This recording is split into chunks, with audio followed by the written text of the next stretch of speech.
فاستغاثہ الذی من شیعتہ علی الذی من عدوہ، تو حضرت موسیٰ علیہ السلام کو اس نے اس کے خلاف مدد طلب کی جو اس کے دشمنوں میں سے تھا، یعنی اسرائیلی نے حضرت موسیٰ علیہ السلام کو آواز دی، مدد کے لیے پکارا، تو آپ اس کے پاس آئے، اور پھر اس کے بعد فوقظہ موسیٰ فقضى علیہ، تو حضرت موسیٰ علیہ السلام نے اس کو گھونسا مارا، مکہ مارا، اور پھر اس کا کام تمام کر دیا۔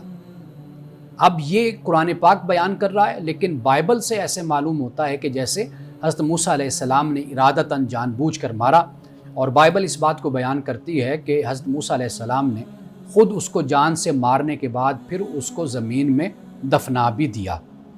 اب یہاں پہ آگے یہ بیان کیا گیا کہ قال ھذا من عمل الشیطان، جب یہ واقعہ غیر ارادی طور پر حضرت موسیٰ علیہ السلام سے ہو گیا کہ یعنی اس طرح کے جیسے انسان جان تو نہیں لینا چاہتا، کسی کو مارنا تو نہیں چاہتا، لیکن تھپڑ مار دیتا ہے، مکہ مار دیتا ہے، ایسے بہت سے واقعات ہمارے دن میں ہم دیکھتے ہیں، بے شمار جگہوں پہ رونما ہوتے رہتے ہیں کہ جہاں پر انسان تھپڑ مارتا ہے یا مکہ مارتا ہے، لیکن کبھی ایسا بھی ہو جاتا ہے کہ جس کو مکہ مارا زیادہ طاقت سے لگ گیا، وہ کمزور تھا کہ جس کی وجہ سے اس کی پھر ڈیتھ بھی ہو گئی۔ تو اب حضرت موسیٰ علیہ السلام نے جب غیر ارادی طور پر یہ فعل سر انجام دیا تو خود پھر کہا کہ قال ھذا من عمل الشیطان، کہ یہ تو شیطان کے عمل سے ہے، انہ عدو مضل مبین، فرمایا کہ بے شک وہ دشمن ہے، کھلا گمراہ کرنے والا ہے۔ یعنی حضرت موسیٰ علیہ السلام نے فوری طور پر اللہ سبحانہ و تعالیٰ کی طرف رجوع کیا، یعنی اس پر اپنی ندامت کا اظہار کیا جو غیر ارادی طور پر آپ سے ہو گیا۔ اللہ سبحانہ و تعالیٰ نے پھر فوراً ہی آپ کی بخشش کا اعلان بھی کر دیا، یعنی کیا فرمایا، دیکھیے حضرت موسیٰ علیہ السلام نے کہا کہ ربی انی ظلمت نفسی، اے میرے رب کے بے شک میں نے اپنے اوپر ظلم کیا۔ یعنی جب کوئی ایسا فعل سر انجام دے دیتا ہے انسان تو در حقیقت دوسرے کے ساتھ زیادتی نہیں کرتا بلکہ اپنے ساتھ وہ زیادتی کرتا ہے۔ فرمایا فاغفر لی فغفر لہ، اللہ پاک کہتا ہے کہ حضرت موسیٰ علیہ السلام نے کہا کہ اے اللہ میری مغفرت کر دے، مجھے بخش دے، تو اللہ نے فرمایا کہ فغفر لہ، تو ہم نے اس کو پھر معاف کر دیا، یعنی اللہ نے اس کو بخش دیا۔ انہ هو الغفور الرحیم، بے شک وہی غفور الرحیم ہے۔ قال رب بما انعمت علی، حضرت موسیٰ علیہ السلام نے کہا کہ اے میرے رب جیسا تو نے میرے اوپر فضل کیا تو میں کبھی مجرموں کا مددگار نہیں بنوں گا۔ اب یہاں پہ حضرت موسیٰ علیہ السلام نے اللہ سبحانہ و تعالیٰ نے جو انعام کیا، جو احسان کیا، اس کے جواب میں عرض کی کہ مولا اب میں اپنی زندگی میں ہمیشہ جو ظلم ہے، جو فسق و فجور ہے، جو اللہ کے بندوں پر، تیرے بندوں پر جو زیادتی لوگ کرتے ہیں، میں اب اس زیادتی کے خلاف ہوں گا۔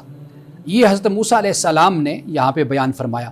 ناظرین کرام، یہاں پہ ایک بڑی اہم بات ہے کہ جو مخالف قبیلے کا شخص تھا، آپ نے اس کو مکہ مارا غیر ارادی طور پر اور اس کی ڈیتھ ہو گئی، وہ مر گیا۔ اب حضرت موسیٰ علیہ السلام اگر قومی اور نسلی تفاخر میں یا اس عصبیت میں اگر آپ چلے جاتے تو یہ عام طور پر خوشی کا اظہار ہوتا ہے، خوشی کا موقع ہوتا ہے کہ جب انسان اپنے مخالف قوم، دشمن قوم کے کسی فرد کو مار دے۔ لیکن حضرت موسیٰ علیہ السلام کا آپ انداز دیکھیے کہ آپ نے اللہ کی بارگاہ میں یہ عرض کی کہ مولا میں ظلم کر بیٹھا ہوں، میں نے اپنے اوپر ظلم کر دیا ہے، اے اللہ تو مجھے معاف کر دے۔ یعنی گویا کہ یہاں سے یہ بات سمجھ آتی ہے کہ کبھی بھی قومی تفریق میں نہیں جاتا اللہ کا بندہ، اللہ کے دین کو پہنچانے والا دائی اور دین کا مبلغ، اس کے لیے سارے انسان برابر ہوتے ہیں۔ اب اس کے بعد فَأَصْبَحَ فِي الْمَدِينَةِ خَائِفًا يَتَرَقَّبُ فَإِذَا الَّذِي اسْتَنصَرَهُ بِالْأَمْسِ يَسْتَصْرِخُ، پھر صبح کو وہ شہر میں اٹھا ڈرتا ہوا۔ یعنی جب یہ واقعہ ہو گیا، اب معاملہ یہ ہے کہ دوسری طرف دشمن حکومت ہے، یعنی فرعون کا اقتدار ہے۔ اب انہوں نے اس پر کوئی تفتیش نہیں کرنی تھی، اس پر کوئی بات نہیں کرنی تھی، اس کے لیے کوئی انویسٹیگیشن نہیں کرنی تھی۔ انہوں نے دیکھنا تھا کہ یہ موسیٰ سے ہوا، تو لہٰذا انہوں نے موسیٰ سے بدلہ لینے کے لیے ممکن ہے کہ حضرت موسیٰ علیہ السلام کی جان کے بھی وہ دشمن بن جائیں اور آپ کے خلاف فیصلہ دے دیں۔ حضرت موسیٰ علیہ السلام نے اس حالت میں اور ان حالات کو جب دیکھا تو قرآن پاک بیان کرتا ہے کہ پھر صبح کو وہ شہر میں اٹھا ڈرتا ہوا، خبر لیتا ہوا، اور تو دیکھتا کہ وہی شخص جس نے کل مدد مانگی تھی وہی آج پھر اس کو مدد کے لیے پکار رہا۔ یعنی وہی اسرائیلی ہے جو شریر قسم کا ہے، وہ پھر آج کھڑا ہوا، پھر لڑ رہا ہے اور دوسروں سے جھگڑ رہا ہے۔ اب حضرت موسیٰ علیہ السلام نے جب اس کو دیکھا، قال لہ موسیٰ انک لغوی مبین، حضرت موسیٰ علیہ السلام نے کہا کہ بے شک تم سری گمراہ ہو، واضح طور پر تم گمراہ ہو۔ فلما ان اراد ان یبطش بالذی هو عدو لہما قال یا موسیٰ اترید ان تقتلنی کما قتلت نفسا بالامس۔ اب وہی شخص کہنے لگا کہ جب حضرت موسیٰ علیہ السلام نے چاہا کہ اس کو پکڑے جو ان دونوں کا دشمن تھا، تو اس نے کہا کہ اے موسیٰ کیا تم مجھ کو قتل کرنا چاہتے ہو جس طرح تم نے کل ایک شخص کو قتل کیا؟ تم زمین میں سرکش بن کر رہنا چاہتے ہو۔ اب اس کے بعد ان تريد الا ان تكون جبارا فی الارض وما تريد ان تكون من المصلحین، کہ تم زمین پر جبار اور سرکش بن کر رہنا چاہتے ہو اور تم صلح کرنے والوں میں سے نہیں بننا چاہتے۔ اب اس کے بعد ابھی یہی بات ہوئی تھی کہ شہر کے دوسرے کنارے سے ایک شخص دوڑتا ہوا آتا ہے اور آ کر حضرت موسیٰ علیہ السلام سے کہتا ہے کہ ان الملا یاتمرون بک لیقتلوک فاخرج انی لک من الناصحین، اور اس نے کہا کہ جو دربار والے ہیں اے موسیٰ وہ تمہارے قتل کرنے کے مشورے کر رہے ہیں کہ تمہیں قتل کر ڈالیں، تو لہٰذا تم اس شہر سے نکل جاؤ اور میں تمہارا خیر خواہ ہوں۔ اب حضرت موسیٰ علیہ السلام کو جس شخص نے یہ آ کر خبر دی، قرآن پاک نے اس کے بارے میں کہا کہ وجاء رجل من اقصی المدینہ، کہ شہر کے کنارے سے ایک شخص آیا دوڑتا ہوا۔ اب یہ شخص کون ہے؟ سورۃ المؤمن میں اس کا ذکر ہوتا ہے، اور یہ نہ نبی تھا لیکن حضرت موسیٰ علیہ السلام کا خیر خواہ تھا۔ یہ کون شخص تھا؟ انشاءاللہ اس پر ہم کل بات کریں گے۔ اور آخر میں یہاں پر جو قرآن پاک نے بیان کیا وہ یہ ہے کہ فخرج منہا خائفا یترقب، کہ پھر حضرت موسیٰ علیہ السلام وہاں سے نکلے ڈرتے ہوئے اور خبر لیتے ہوئے، اور قال رب نجنی من القوم الظالمین، حضرت موسیٰ علیہ السلام نے کہا کہ اے میرے رب مجھے ظالم لوگوں سے تو نجات عطا فرما۔ تو انشاءاللہ تعالی کل ہم اس شخص کے بارے میں بھی بات کریں گے، اور پھر اس کے بعد قارون کون تھا، اس کے کریکٹر اور اس کے کردار اور اس کی شخصیت پر بھی انشاءاللہ ہم تفصیل سے بات کریں گے۔ ناظرین کرام، یہاں وقت ہوا چاہتا ہے ایک بریک کا، ہمارے ساتھ رہیے گا۔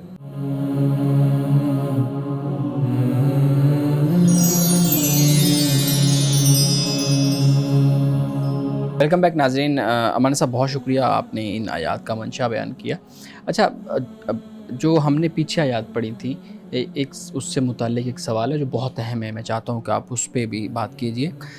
ایک واقعہ ہمیں ملتا ہے تاریخ کی کتابوں میں کہہ لیں یا ہمیں جو سابقہ الہامی کتب ہیں ان میں سے کہہ لیں، ایک واقعہ ملتا ہے کہ حضرت موسیٰ علیہ السلام جب چھوٹے تھے تو فرعون کے گھر میں دو چیزیں آپ کے سامنے پیش کی گئیں، ایک طرف جواہرات، ہیرے اور اس طرح کی چیزیں رکھی گئیں، اور دوسری طرف آگ کے انگارے اور اس طرح کی چیزیں رکھی گئیں، اور حضرت موسیٰ علیہ السلام کا امتحان مقصود تھا کہ وہ کس چیز کی طرف جاتے ہیں اور کس چیز کو پکڑ کے منہ میں ڈالتے ہیں۔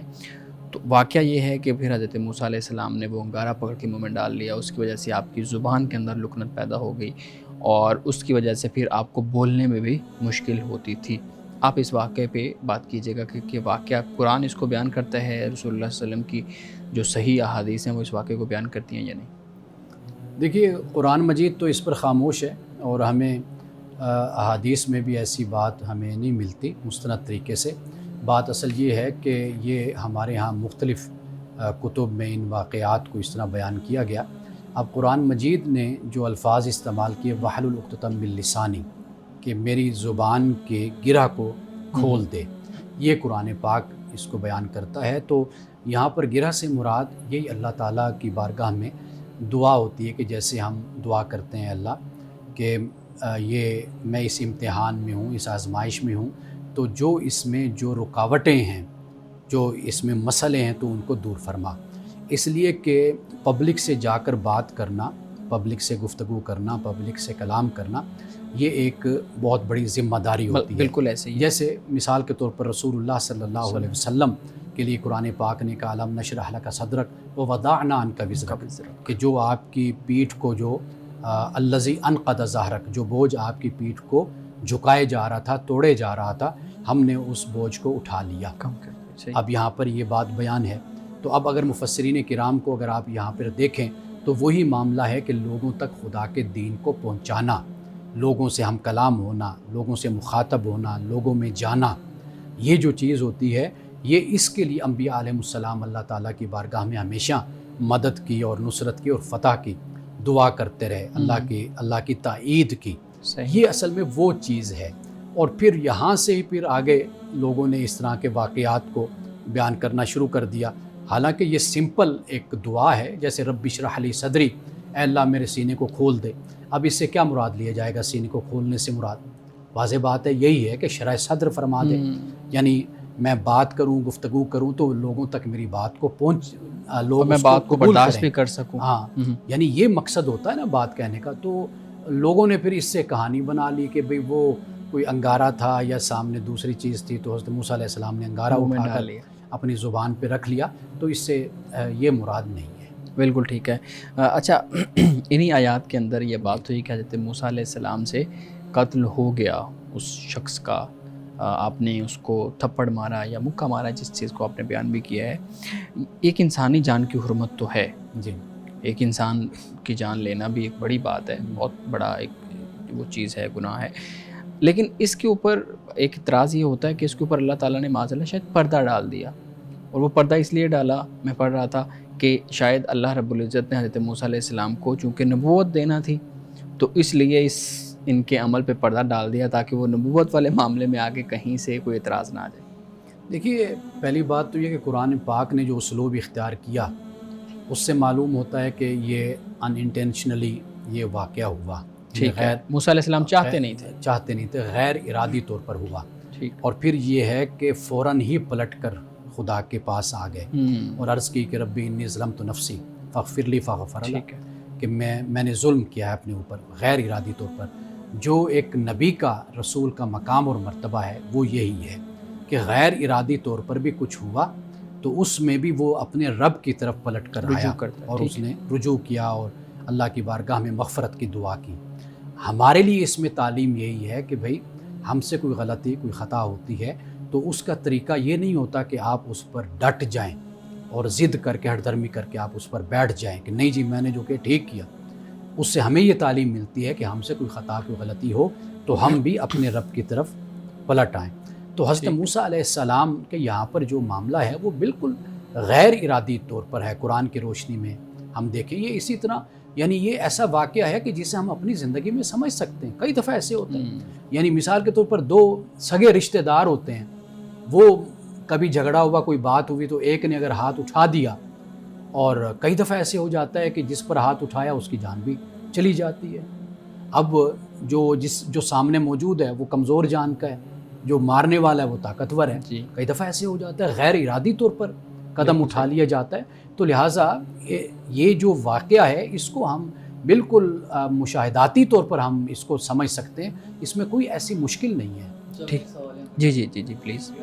آپ نے اپنی گفتگو میں فرمایا کہ جو واقعہ آپ نے سنایا کہ حضرت موسیٰ نے مخالف قوم کے بندے کو مار دیا تو اس پہ بڑی خوشی کا اظہار کیا گیا کہ ہم نے تو دشمن ایک قوم ہے، مخالف قوم ہے، اس کے آدمی کو مارا. تو آپ نے فرمایا ابھی کہ اللہ تعالیٰ نے یہ حکم دیا کہ آپ مخالف قوم کے بندے کو مار کر اس پر اللہ کا جو بندہ ہے وہ فخر نہیں کر سکتا. لیکن ہمارے معاشرے کا جو عمومی رویہ ہے، کیونکہ ہم مسلمان ہیں اور ہمیں یہ بات کا علم ہونا چاہیے کہ اللہ نے کیا فرمایا اس حوالے سے، یہ جو آپ نے گفتگو میں فرمایا اس کو مد نظر رکھتے ہوئے کیا ہمارا جو رویہ ہے وہ مختلف نہیں ہونا چاہیے؟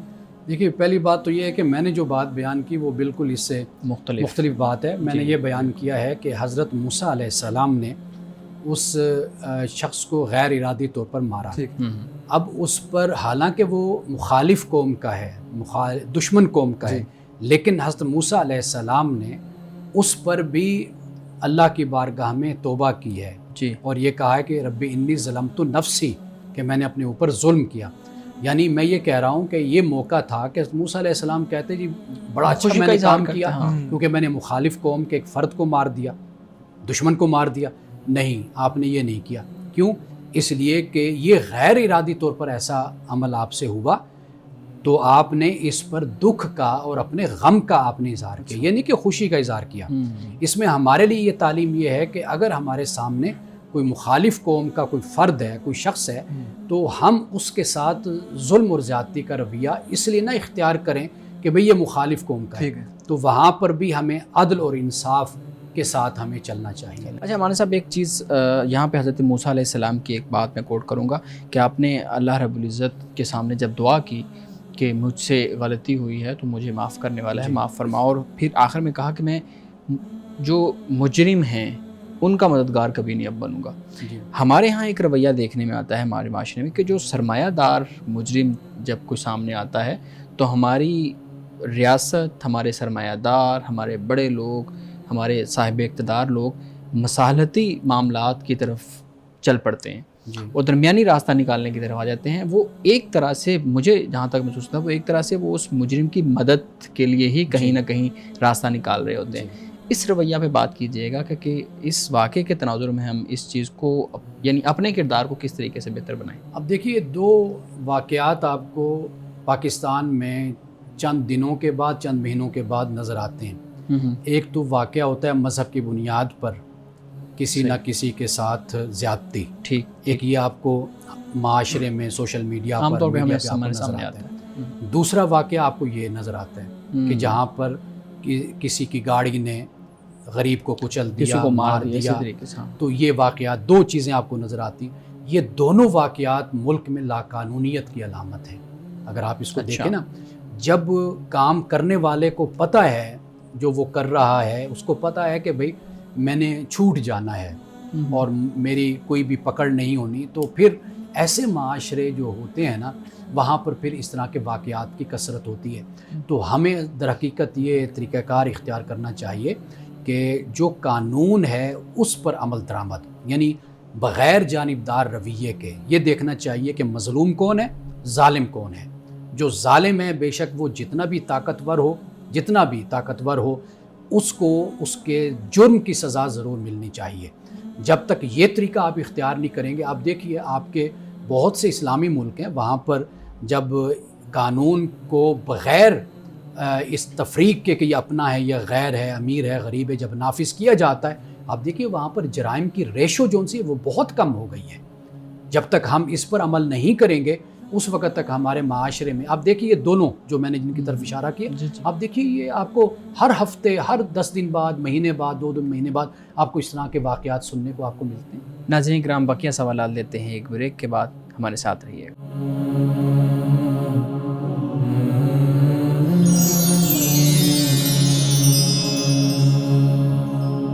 ویلکم بیک ناظرین۔ مولانا صاحب، جو سوال ہم بریک سے پہلے کر رہے تھے اس کا ہی ایک اگلا پارٹ میں آپ کے سامنے رکھوں گا۔ اب یہاں پہ کہا کہ میں مجرموں کے ساتھ نہیں ہوں گا، میں ان کی مدد کے لیے نہیں آؤں گا۔ اب بعض اوقات ہم نے دیکھا ہے کہ کچھ افراد ایسے ہوتے ہیں جو کسی ظالم کے ساتھ، جابر کے ساتھ بطور ملازم ملحق ہوتے ہیں، ان کے ساتھ وہ کام کر رہے ہوتے ہیں۔ تو اس صورت میں پھر آپ بتائیے گا، میں نے کچھ روایات بھی اس پہ پڑھی کہ رسول اللہ صلی اللہ علیہ وسلم کے اصحاب کو بھی منع کیا تھا کہ وہ اس طرح سے لوگوں کے ساتھ جو ہے نا وہ ملازمتیں نہ کریں۔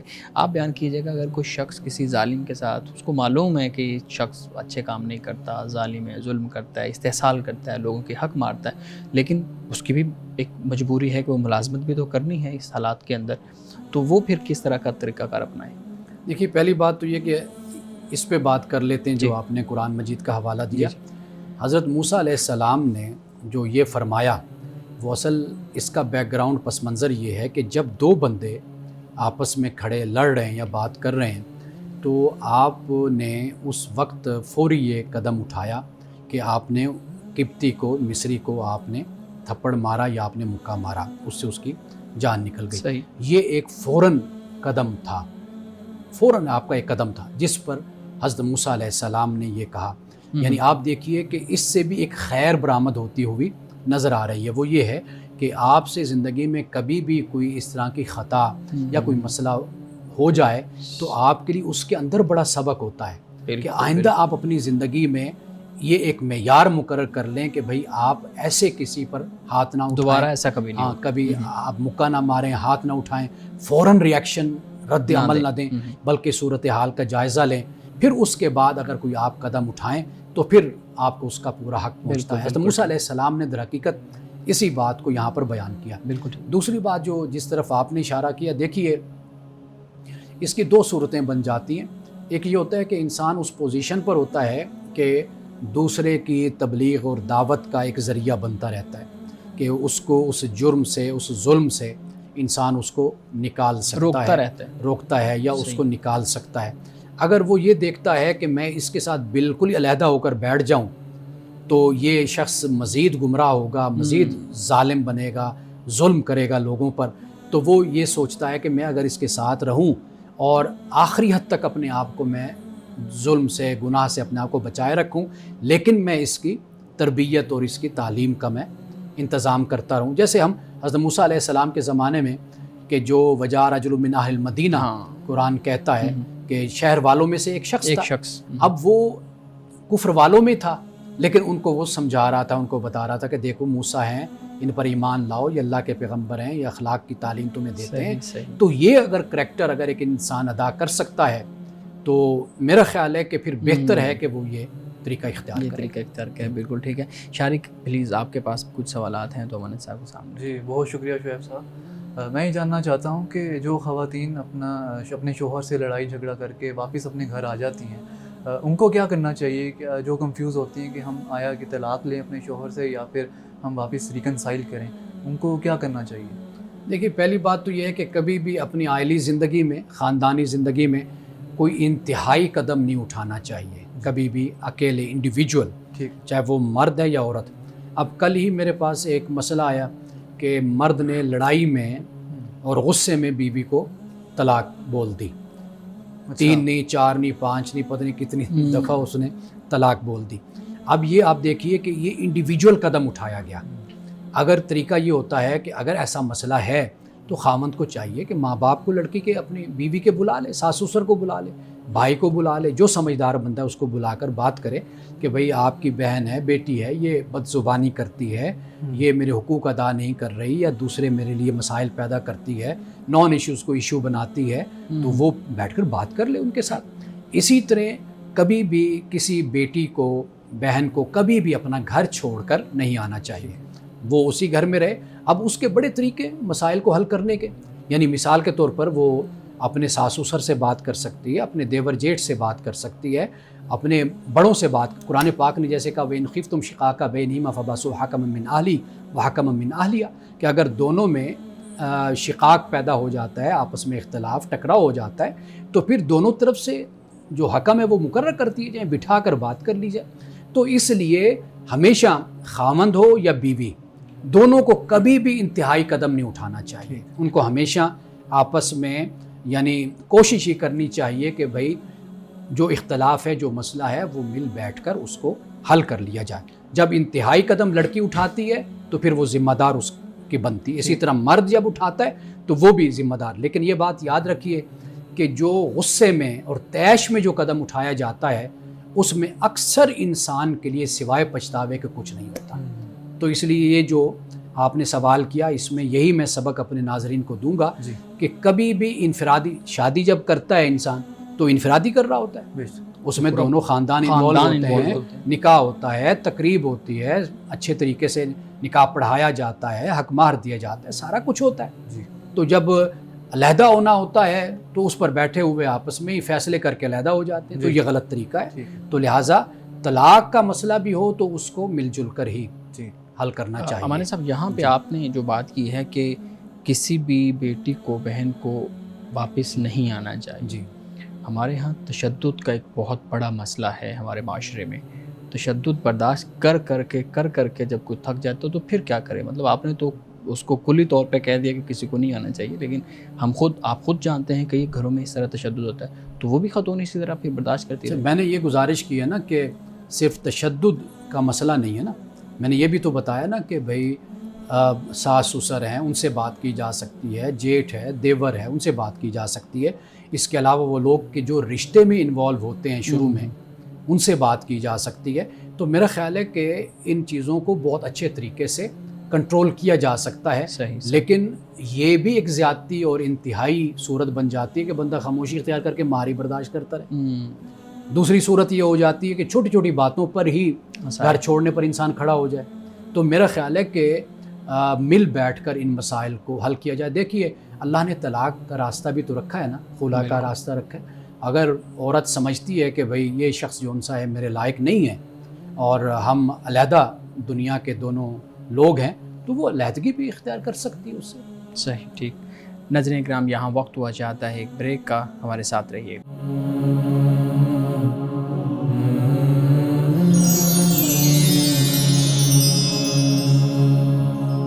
ویلکم بیک ناظرین. شارق, آپ پلیز سوال کر رہے تھے. میں ایک حدیث پڑھ رہا تھا کہ جو عورت اپنے خاوند کا حق زوجیت ادا کرنے پر رضامند نہیں ہوتی اس پر فرشتے لعنت بھیجتے ہیں. تو میں اس حدیث کا اصل پس منظر جاننا چاہوں گا. اچھا, پہلی بات تو یہ ہے کہ حدیث کو جب بھی ہم پڑھتے ہیں نا تو اس کا ایک اطلاقی پہلو ہوتا ہے. وہ پہلو یہ ہوتا ہے کہ ممکن ہے رسول اللہ صلی اللہ علیہ وسلم کے پاس اس طرح کا کوئی کیس آیا ہو, یعنی خاص کیس, خاص کوئی کیس آیا ہو کہ جہاں پر عورت کا بیوی کا رویہ اپنے مرد کے ساتھ ایسا ہو صحیح کہ جو جائز اس کا حق ہے وہ اس کو بھی پورا کرنے کے لیے تیار نہ ہو بغیر وجہ کے اور بغیر سبب کے. تو جہاں ایسی صورت ہو تو وہاں پر آپ علیہ الصلوۃ والسلام نے یہ فرمایا. اگر مثال کے طور پر واقعی کوئی ایسی وجہ ہے, ایسا سبب ہے, تو اس کا تعلق پھر اس کے ساتھ نہیں ہے. اصل چیز یہ ہے کہ ہم ان مسائل میں نا سب سے پہلے تو اس چیز پر انحصار ہمیں کرنا چاہیے کہ یہ میاں بیوی کا آپس میں تعلق ہوتا ہے. ان مسائل کو ہمیشہ میاں بیوی جو سمجھدار ہوتے ہیں وہ ان مسائل کو آپس میں مل جل کر حل کر لیتے ہیں. ہم اپنے سوشل لائف یا خاندانی زندگی پر اگر روشنی ڈالیں تو میں اس حوالے سے بات کر رہا ہوں. جہاں جب ہم حدیث کو پڑھتے ہیں نا تو حدیث میں ہمیشہ یہ بات یاد رکھیے کہ جیسے آپ علیہ الصلوۃ والسلام کے پاس کوئی صحابی آیا, اس نے پوچھا یا رسول اللہ کیا سب سے پہلے بہتر کام کیا ہے جو کرنا چاہیے. آپ نے دیکھا کہ بھئی یہ کمی یہاں پر نظر آ رہی ہے شخصیت میں, تو آپ نے اس چیز پر پھر زیادہ زور دیا. یعنی مثال کے طور پر ایک صحابی آتے ہیں, عرض کرتے ہیں یا رسول اللہ میرے سلوک کا سب سے زیادہ حقدار کون ہے؟ آپ فرماتے ہیں تیری والدہ. پھر وہ پوچھتا ہے, فرماتے تیری والدہ. پھر پوچھتا ہے, فرماتے ہیں تیری والدہ. چوتھی مرتبہ آپ فرماتے ہیں تیرے والد.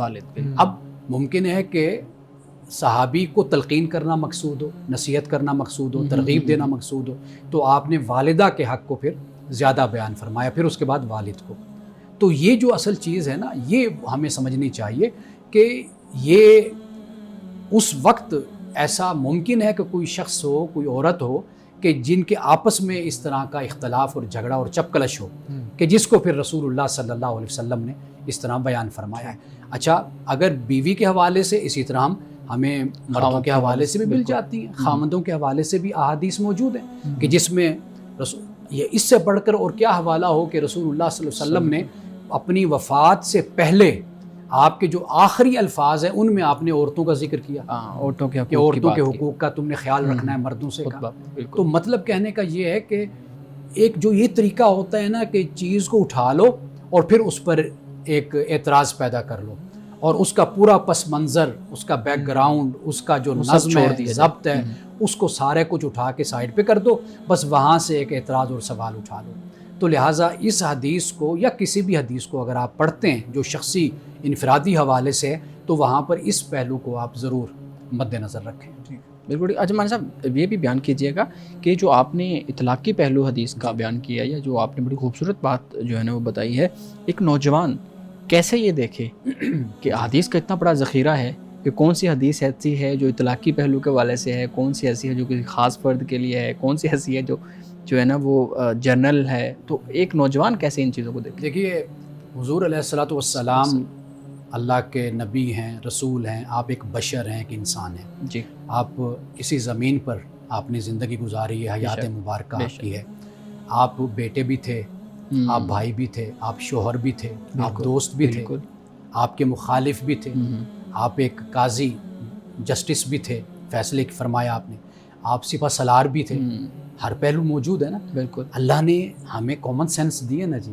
اگر ہم احادیث کا جائزہ لیں, انالیسس کریں, آپ کو خود بخود پہلو آپ کے سامنے آ جاتے ہیں. صحیح. تو اگر ایک نوجوان ہے, اگر وہ حدیث کو پڑھے گا تو خود بخود حدیث پکار کر اس کو بتا دیتی ہے کہ بھائی اس کا پس منظر کیا ہے, اس کا پہلو کیا ہے.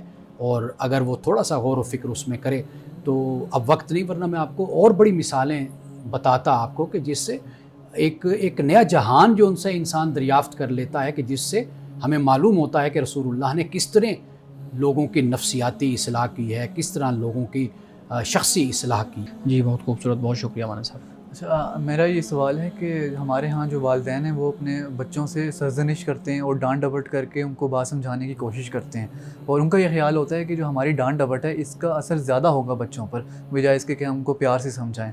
تو میں یہ جاننا چاہتا ہوں کہ کیا ایسا طریقہ اپنایا جائے کہ والدین جو ہیں وہ بچوں کو اس طرح سے سمجھائیں کہ بات بھی سمجھ آ جائے اور جو بچوں کے ساتھ ڈانٹ ڈپٹ ہے وہ بھی نہ ہو، اور جو اس کے نتیجے میں جو سیلف اسٹیم بچوں کی لو ہو جاتی ہے وقت کے ساتھ ساتھ وہ بھی اس سے بھی اجتناب کیا جائے۔ دیکھیے، پہلی بات تو یہ ہے کہ والدین اولاد کے مربی ہوتے ہیں، یعنی ایک کردار والدین کا یہ ہوتا ہے کہ اولاد کو وہ معاش مہیا کرتے ہیں، ایک پہلو یہ ہوتا ہے۔ دوسرا پہلو یہ ہوتا ہے کہ ان کی یہ بھی ذمہ داری ہوتی ہے کہ اخلاقی حوالے سے، مذہبی حوالے سے اپنی اولاد کی تربیت بھی کریں، ان کی رہنمائی بھی کریں۔ یہ دونوں پہلو والدین کے ہوتے ہیں، ان کی ذمہ داری یہ ہوتی ہے۔ اصل جو چیز ہے نا بنیادی طور پر وہ یہ ہے کہ جس طرح حدیث میں آتے ہیں نا کہ اولاد کی اکرموا اولادکم، اولاد کی عزت کرو۔ بات اصل یہ نہیں ہوتی کہ بھئی آپ اولاد کو سمجھا نہیں سکتے تو اس سے ان کو کہ ان کی شخصیت ہرٹ ہوتی ہے یا کوئی مسئلہ اس طرح کا پیدا ہوتا ہے۔ اصل چیز یہ ہے کہ والدین کو یہ دیکھنا چاہیے کہ کون سا وقت ایسا مناسب ہے کہ جب بچہ، اولاد، بیٹا یا بیٹی بات کو سننے کی طرف راغب ہیں، متوجہ ہیں۔ جب وہ متوجہ ہوں، جب وہ راغب ہوں، تو پھر والدین کو چاہیے کہ ان کو نصیحت کریں یا ان کو بتائیں، ایک بات۔ دوسری بات یہ کہ ہر وقت کی جو نصیحت گھروں میں چلتی رہتی ہے، ہر وقت کی ڈانٹ ڈپٹ، اس سے بھی کوئی نتیجہ نہیں نکلتا۔ اس کا طریقہ یہی ہوتا ہے کہ آپ کسی وقت سمجھا دیں، کسی وقت بتا دیں، یہ زیادہ کارآمد ہوتے ہیں بجائے اس کے کہ اولاد کے پیچھے پڑ جائے اور اولاد یہ خیال کرے کہ بھئی یہ تو اب اسی پر ہی مصر ہیں۔ اس سے اولاد کی جو شخصیت ہے وہ ڈیمیج ہوتی ہے، وہ متاثر ہوتی ہے، ان کا جو کانفیڈنس لیول ہے وہ بھی کمزور ہوتا ہے۔ تیسری بات یہ ہے کہ اولاد کو کاموں میں انوالو کیا جائے، ذمہ داریاں دی جائیں، ان کو معاملات میں لایا جائے، ان کو بٹھایا جائے۔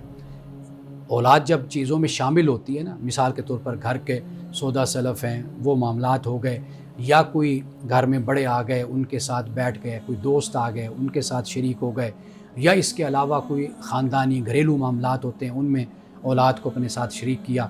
جب یہ رویہ والدین کی طرف سے اختیار کیا جاتا ہے، صرف یہ کہہ کر کے بچے ہیں بچے ہیں بچے ہیں، تو اس سے وہ بالکل پھر ساری زندگی وہ بچے بن کر رہ جاتے ہیں۔ تو ایک عملی زندگی کا اور ساتھ مل کر اعتماد اور کانفیڈنس کے ساتھ جب بچوں کو ماں باپ ساتھ لے کر چلتے ہیں تو اس سے پھر ان کی شخصیت جو ہے وہ بہتر سے پھر بہترین ہوتی چلی جاتی ہے۔ جی مولانا صاحب، آج کی حدیث مبارکہ بیان کیجیے۔ آج کی حدیث پاک بہت ہی اہم ہے۔ یہ حضرت انس بن مالک رضی اللہ تعالی عنہ سے روایت ہے۔ آپ فرماتے ہیں کہ کان رسول اللہ صلی اللہ علیہ وسلم یخالطنا حتی یقول لأخ لی صغیر، کہ رسول اللہ صلی اللہ علیہ وسلم ہمارے ساتھ گھل مل جایا کرتے تھے، یعنی گھل مل کر آپ ہمارے ساتھ رہتے تھے اور مزاح بھی فرماتے تھے۔ اور حضرت انس بن مالک کے چھوٹے بھائی تھے، کہا کہ یا ابا عمیر ما فعل النغیر، کہ رسول اللہ صلی اللہ علیہ وسلم ان کو یہ فرمایا کرتے تھے کہ اے ابو عمیر تمہارے نغیر کو کیا ہوا؟ یعنی نغیر ایک پرندہ تھا، انہوں نے اس کو رکھا ہوا تھا اپنے پاس، لیکن وہ پھر مر گیا یا وہ اڑ گیا تو ان کے پاس وہ نہیں رہا۔ تو رسول اللہ صلی اللہ علیہ وسلم مزاح پیدا کرنے کے لیے، یعنی ان کو ہنسانے کے لیے چھوٹے بھائی کو حضرت انس کے، تو آپ یہ فرمایا کرتے تھے کہ یا ابا عمیر ما فعل النغیر، کہ اے ابو عمیر تمہارے نغیر کا کیا ہوا، وہ کدھر گیا؟ یعنی ایک وزن میں بات آ گئی، عمیر کے ساتھ نغیر، تو اس سے ایک مزاح کی صورت، ایک لطافت اور ایک شائستگی وہ پیدا ہو جاتی، جس پر وہ حضرت انس کے جو بھائی تھے وہ پھر ہنس پڑتے تھے۔ یعنی رسول اللہ صلی اللہ علیہ وسلم اپنے صحابہ کے ساتھ، بچوں کے ساتھ گھل مل کر بھی رہتے تھے اور پھر ان کے ساتھ مزاح بھی اس طرح فرمایا کرتے تھے کہ اس مزاح میں ایسی کوئی بات نہیں ہوتی تھی کہ جو اخلاق سے گری ہوئی ہو یا جس میں دوسرے کی توہین ہو۔